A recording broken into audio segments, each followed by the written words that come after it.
How's it going, everyone? Welcome to another episode of Sports News Flash at 12 with your one and only Miguel Mike Medina.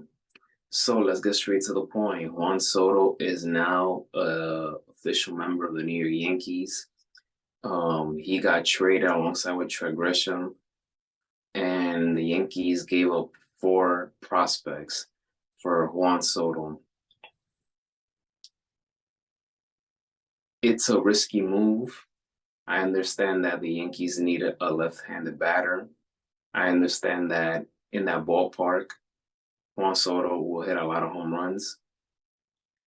But again, it doesn't matter what you do in the regular season. What matters to me is what you do in the postseason. The Yankees need to stay healthy. That's always been their issue. And they need to produce. Is it worth trading four prospects for one player that you might have him just for 1 year? But knowing the Yankees, they will do what they did with Garrett Cole, Giancarlo Stanton, and Aaron Judge. They will open up the check, and you know the rest. You know the rest. A lot of ball players are getting overpaid, and that's one of the main ideas, one of the main themes of this episode. These contracts are super out of control, and but Juan Soto is a Yankee, so let's see what he can do. But as a Yankee fan, I'm no longer sold on who the Yankees will get, who they will sign.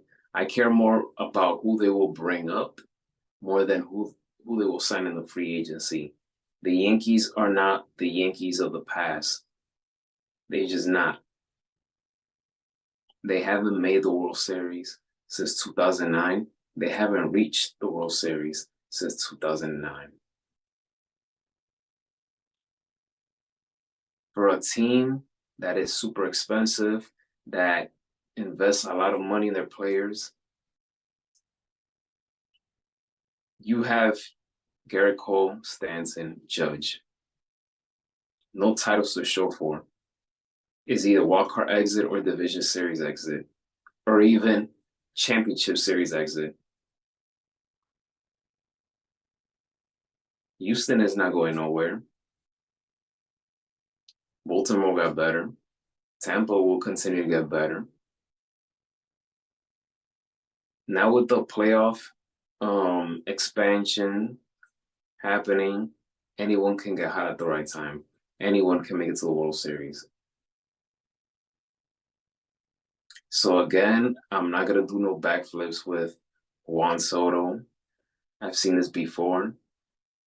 Again, it's a matter of this team needs to stay healthy and they need to produce. I won't be satisfied until I see that ring.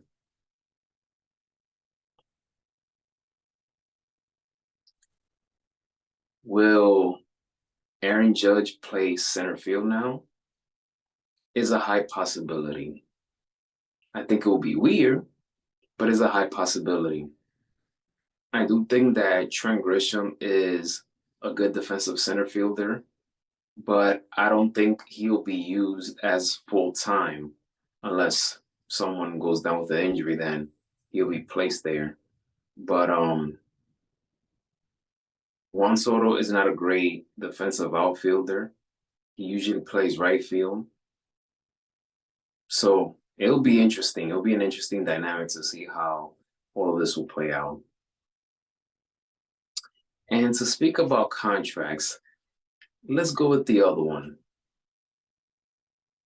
Shohei Ohtani signed with the Dodgers, 10 years, 700 million. The largest deal in North American sports history. I like Shohei Ohtani, but this signing made me lose respect for him. I even discussed this with my best friend. I rather have him go anywhere but the Dodgers, Red Sox, and Yankees.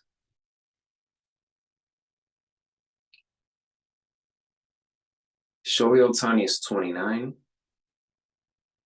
He just finished coming off an injury.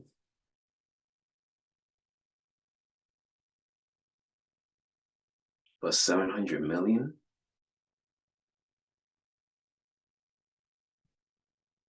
These contracts are getting out of control. I'm all for people getting their money and stuff like that, but you have doctors, you have lawyers, you have people that they do so much hard work compared to these athletes. I'd rather give 700 to those people more than these athletes. Nowadays, athletes are getting overpaid, and even though they're getting overpaid, they whine and complain for more.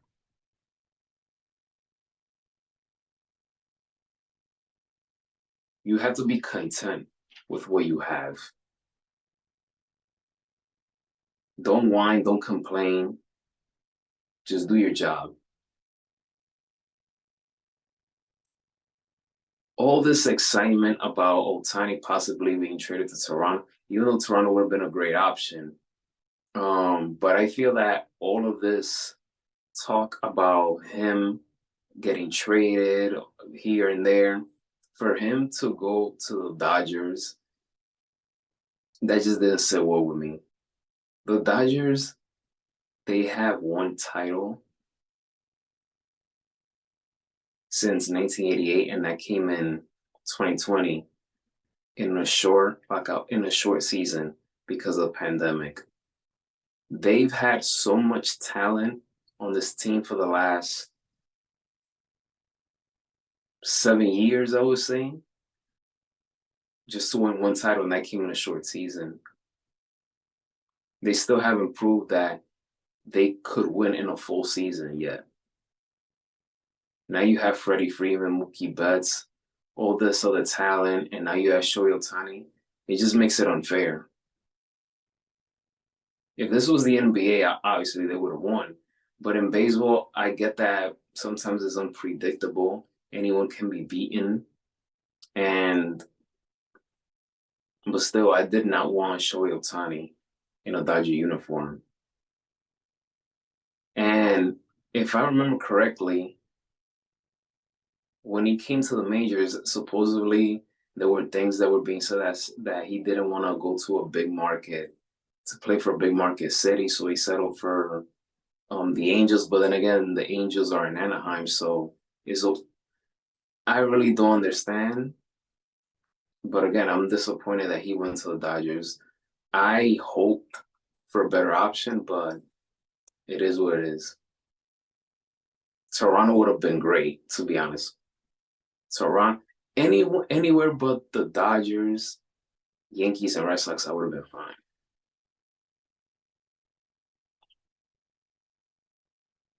To the NBA, the Lakers won the in-season tournament over the Indiana Pacers. I will say that the Indiana Pacers, I give them a lot of credit. No one expected them to go this far. They've surprised so many of us this season so far. They have an emerging star right there. So they're well coached by Rick Carlisle, who's a champion. He knows what it takes to win. So I really hope that Indiana continues to have success this season. The Lakers, I wish it could have been a different team, but the Lakers, they won the in-season tournament. LeBron wins the MVP of the tournament. Anthony Davis, he showed up, putting up 41 points, 20 rebounds. But Anthony Davis, he's streaky, so at times I like him, at times I don't. But in this game, he showed up. So the Lakers win the in-season tournament in the first year. And last but not least, the Florida State Seminoles. I spoke last week about college football and who could possibly get in. And a team that went undefeated, they won the ACC title. They got left out of the college football playoffs. Alabama got in, they got left out. But as a Miami Hurricane fan, again, my heart goes out to Florida State Seminole fans, and but they gotta you're gonna play Georgia now, so they should focus on that game. And hey, it's gonna be expanded from 4 teams to 8 teams for the playoffs in the future, so that's gonna be a much better option, and I'm looking forward to that. But I understand the anger that Florida State fans and a lot of sports media, they're upset. And I get it. And I do think it's unfair that they went undefeated and they got left out. They did what they were supposed to do. Many people will look at, or I should say, the committee will probably will look at the starting quarterback being hurt and injured as the microcosm of why they decided to go with Alabama, and plus Alabama's track record of performing in these situations. They probably feel like that was the better route. There could have been so many reasons, but Florida State, they should have, they deserve better.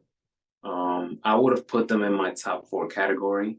It's a tough situation because there's so many good teams, but I would have put Florida State there as the top four for the playoffs.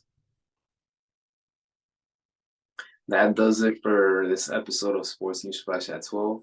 I'll see you guys next week. Hit that thumbs up. Don't forget to hit that subscribe button. Let me know what you like or dislike about this episode. Let me know what you want to see for future episodes. Like I always say, I'm in this for the long haul. Enjoy the rest of your day. Have a great week, everyone. And I'll see you guys next week.